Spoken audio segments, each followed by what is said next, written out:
Hey everybody, welcome to Chartbox Reviews. I'm Stan with my lovely wife Tanya here again, and we're doing a review to Mission Impossible Dead Reckoning Part 1.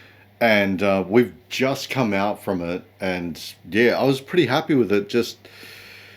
I wouldn't say like it over-delivered like heaps, but it definitely is a Mission Impossible movie. Like, kind of, it's always Ethan Hunt is on Dealt the with move. a mission, impossible mission, of course. Yeah, like, so I really liked Ghost Protocol. I like the first ever Mission Impossible movie. Second one, John Woo, I think, directed and wasn't as crazy good. But third one was okay.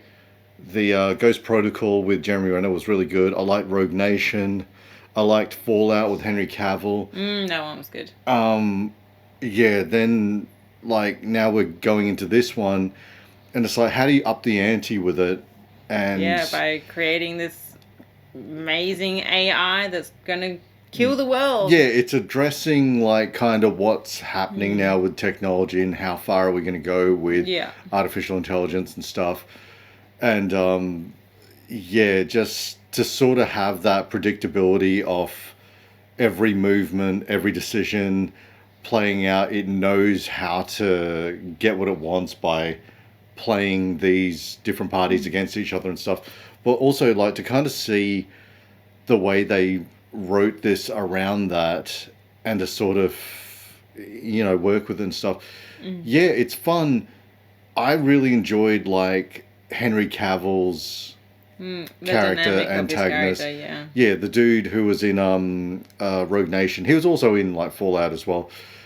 He was a pretty, like, formidable, like, kind of opponent. This dude, I don't think we got enough of him. Yeah, maybe in the second part there might be some more.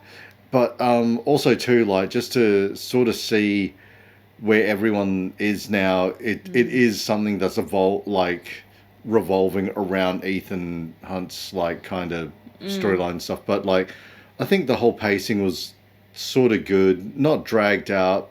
But I can understand why they said, like, let's make it part 1 and part 2. Yeah. Because there's just too much story and too much going on, character-wise and stuff. And, yeah, like, I think, Cruz did really well. I think it's Rebecca something. Her character was good to see come back, but also, too, it was a little bit of a, not shocker, but a little bit of a, why'd you take her out? And I think Hayley Atwell did a good job. I love Hayley Atwell. I think she's great. Yeah, like we've all known her as Peggy Carter. Yeah.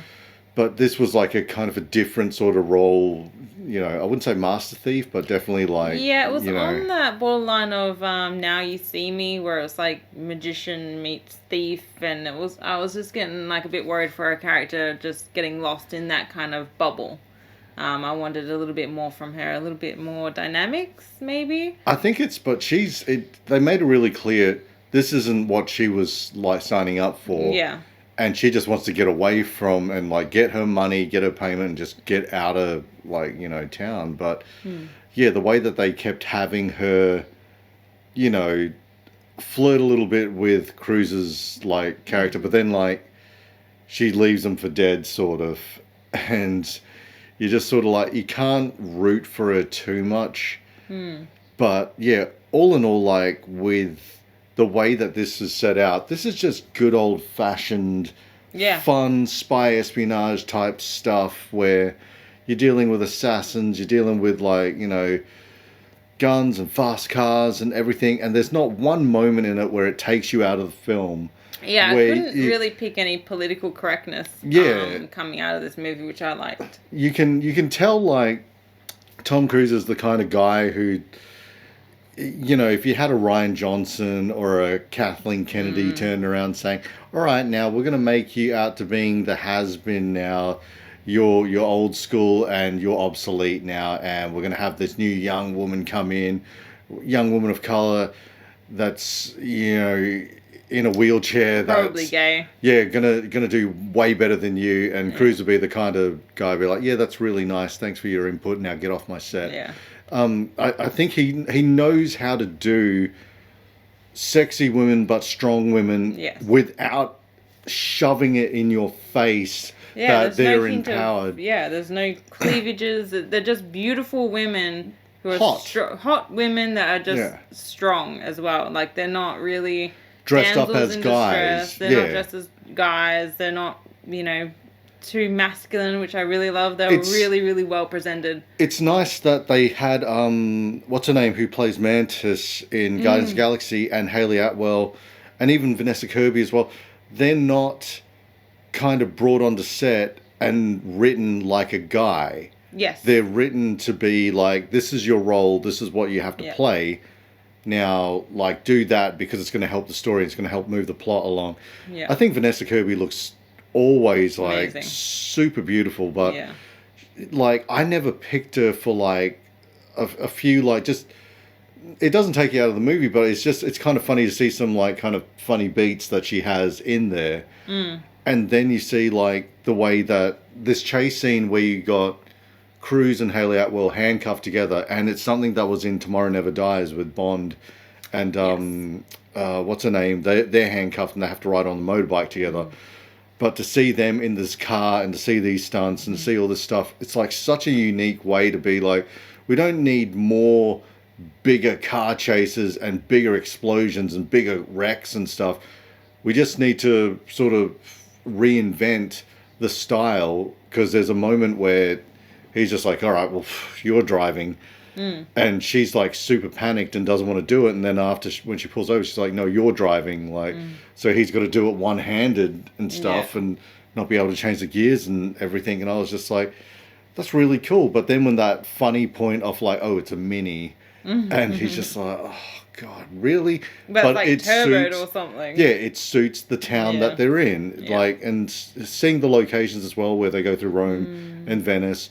And then, like, I think they're in Switzerland at that point on the train scene, and seeing that massive stunt that they, like, the biggest stunt in history, where Cruise is riding off the cliff and stuff. Like, the only thing that kind of like caught me a little bit was where he comes through that the train window, bit. I'm just like, dude, you would be concussed and knocked out, and there's I don't see that.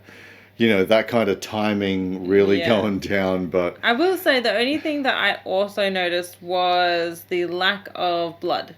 There was like, anytime that someone was injured, hurt, or cut, there was no blood. Like, someone got their throat cut and was on the floor, but normally you would just see it pooling out, but it was nothing. So I wasn't too sure if they're trying to play in that realm of PG. There's an argument for that, because there's a certain amount of blood you're allowed to have in movies on film. Right. And then on top of that, it's like, kind of, if you're, I know, like, if it's not based on Earth, if it's a sci-fi or whatever, if it's not human blood, it doesn't matter. Right. I think in film. But there's some like grey area where they're like, all right, you're allowed like this much. That was literally once you go over that, pinprick of blood in this movie. Yeah, so which I was like, that's weird. Yeah, there was kind of threw me out a little bit, because I was like, this is supposed to be an action movie. But also too, like, I can understand that this isn't John Wick. This isn't Jason Bourne. This isn't like any of that stuff. It's not a Tarantino movie. It's a Cruise movie. So the fight scenes are clean. The car chase scenes are clean. Just everything's all legit. And, when you get into nowadays the CGI blood that they put in there to have it spraying and everything, like, there was that scene on the train where he cuts the dude's like throat and kills him, and you see it spilling out blood. Like, if that was like a Tarantino movie or something, or Blade, freaking, Wesley Snipes cutting the dude's head off, and there's just be blood spraying everywhere, and you're just like, all right, we get it. I think it's more or less Tom Cruise's way of telling all the other over-the-top gore movies, calm down, relax. This is. I do like the little bloodshed, though. Yeah, I mean, it makes it feel authentically action. Yeah, but I mean, I think you want blood, watch Reservoir Dogs, watch Mr. Orange lying in a pool of it. Same with Mr. Blonde. But anyway, is there anything else you can think of that we're forgetting? Like, because I think Simon Pegg, like, he served his role as usual. Yeah. Yeah. I mean, I just like the AI and how it can like intercept anything, and then like kind of overtake it or adapt your voice, and sends Ethan onto the wrong path, trying to be Simon Pegg's character. So it was a lot of fun. That was a little bit freaky for me to be like, wow. So everyone's like so reliant on technology and stuff to get through these missions and everything. But when you see Peg and what's his name, like smashing the stuff because they're just like, man, we have to kind of go off grid with this. Yeah. But even too, it's still going to predict what we're going to be doing and everything. So I'm just along the lines of like, yeah, this is kind of a nice like way to be like, well, sort of the AI is the villain of this, trying to stop them from being like, taken over or shut down, or like when Cruz was like saying this is too much power for any government and stuff to have, so I've got to like stop it, and the AI catches onto it and knows that I can't let him have it and stuff. And when they're figuring it out, that's like, there's just little scenes where you're just kind of like, it's not overthinking, but it's always trying to be like, how are we supposed to get ahead of something that's already predicted what we're going to be doing? Playing chess with all these pieces, and it's quite awesome, really. Yeah, and at the end, it does leave you wanting to see the next one. Sure. So you're just sort of like, all right, cool. I got to wait 12 months to see what's going to freaking happen. But yeah, besides that, I give it like a pretty good 5 out of 5 kind of thing. I think it's fun you have to see it in IMAX. You have to, because it's just way too much going on to be on this little screen and more or less have to like look at a keyhole. It's proven in like when you watch The Dark Knight, and you see that Chris Nolan takes full advantage of it. You can see a Cruise production takes full advantage of like using IMAX and stuff. So, yeah, I think it's definitely worth seeing in the cinemas and stuff. There's a reason why we didn't go and see like Indiana Jones and The Flash, because it's a CGI porn fest. Like, it's just ridiculous. Like how much they're just green screening everything, and you can just pick it out. Takes you out of the movie nowadays. But seeing this, there was not any point where I was just like kind of, huh? Like, that's true. I didn't really feel that I could see much CGI at all. Yeah. A lot of it was real action, which I love. Yeah. And what we grew up with. Yeah. But, is there anything else you can think of? No, but let us know what you thought of the movie in the comments below, and check us out on Facebook, Twitter, Instagram, and Twitch. And thanks for watching, guys. Bye. Bye.